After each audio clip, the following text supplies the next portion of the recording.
Yes. You were saying something about Java doesn't have like an internal stacker queue. What was it? I hope I didn't say that because there's most likely a built-in stacker queue.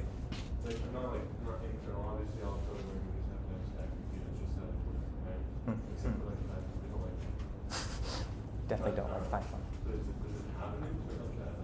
Like, it has like an array list. Does it have like a queue? I actually don't know. It probably does. Like, I would say I'm 90% sure that it does. I've just never used it before. If it exists, then you're not allowed to use it on assignments that involve stacks or queues.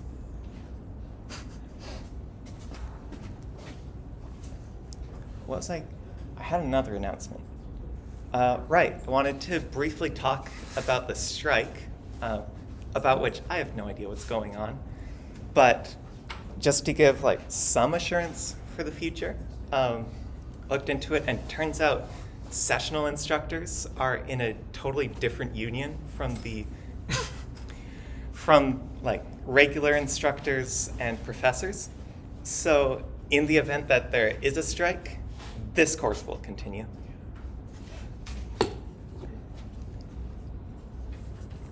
Right, I think now it's lecture time. We had an example late last class where we had some sort of numerical IDs for things. I keep thinking like ISBNs for books, but codes that can range from 1,000 to 9,999. So we have IDs that could cover a pretty massive range, and we're creating a table that can only hold up to 200 items in total.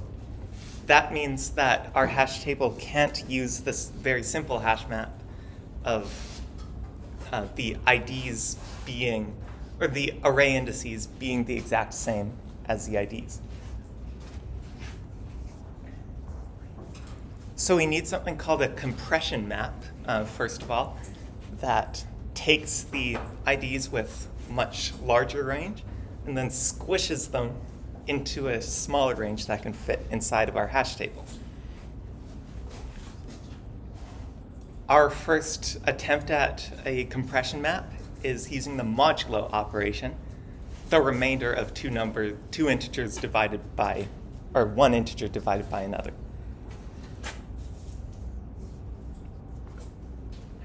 But sometimes using that compression map can result in two entries with completely different keys getting the same array index. This is called a collision, and it's completely inevitable because of like what a compression map is. Probably learned about the pigeonhole principle already. That's that.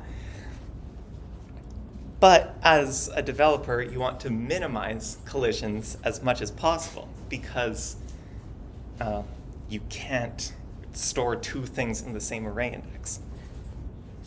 They are inevitable, and we will look into ways to deal with them when they happen.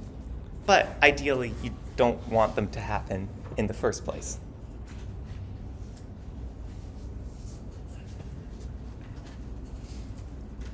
So we could try another compression map, maybe.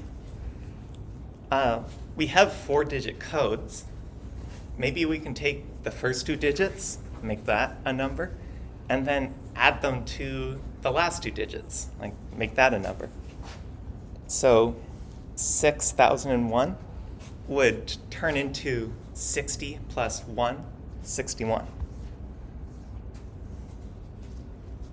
The sum of two two-digit numbers has to be less than 200, so that works. But it also doesn't do a very good job of minimizing collisions. 1, 2, 3, 4 and 3, 4, 1, 2 both map to the same key.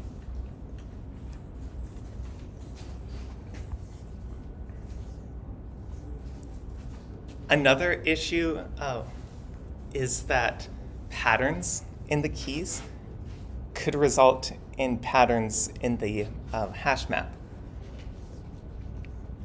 For our modulo example, the ID codes might not be random.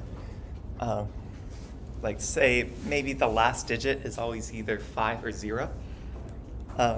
Also consider the numbers for courses at this university. The last digit is almost always 0. Sometimes there's a 1 if it's in French. Sometimes there's a 2 or a 6 for reasons I don't understand. But it's usually 0. That would cause patterns in the hash map to appear due to the patterns in the keys. So if the last digit in our ID number example is always either 5 or 0, every k will be divisible by 5, and thus k mod 200 will also be divisible by 5, and thus you'll use only 1/5 of your available indices. And then whatever patterns of collisions you found earlier will be intensified because you have so much fewer indices to work with. So another principle that you should try to follow when developing a hash map is that patterns in the keys should not result in patterns of the values of HK to the best of your ability. And finally, we're just going to review the parts of a hash function. And I think that's it for the week. First, you have a hash code that maps a key to an integer, if it's not one already. So library, or the ID code thing example, the hash code would just be something that does nothing, the identity function, because the key is already an integer. If you're sorting by names or something, then you would need to find a way to turn that string into a number. Next, the compression map maps the hash code into your desired index range. So ID numbers from 1000 to 9999 into indices from 0 to 200. Could also be stuff like 10-digit phone numbers that would require humongous indices and wasted memory to an array size that's more reasonable. And a good hash function should have the following properties. It should be fast to compute.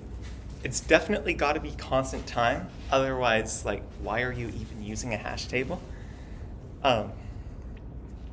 But as I mentioned during the quiz answer keys section, and as we'll see when you get back from reading week, hash functions can get pretty complicated while still being constant time. So you should still try to keep it simple. The other big property is that collisions should be minimized. The ideal is for the hash values to be evenly or uniformly distributed over all of your array indices, even if the keys are not evenly distributed.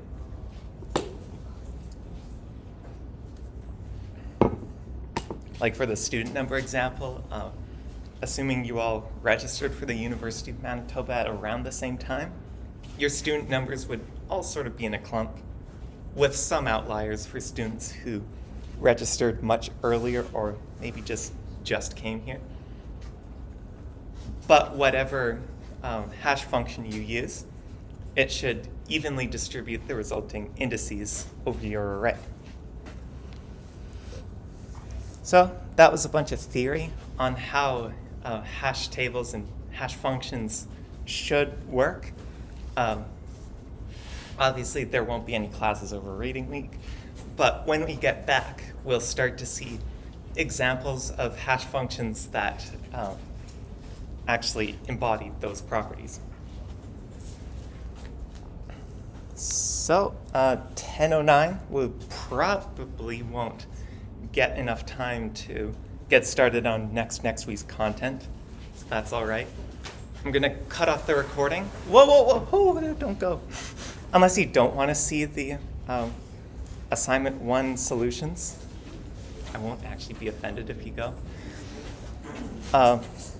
Yeah, I'm going to cut off the recording and go through those solutions for the last 10 minutes. Bye, recording watchers.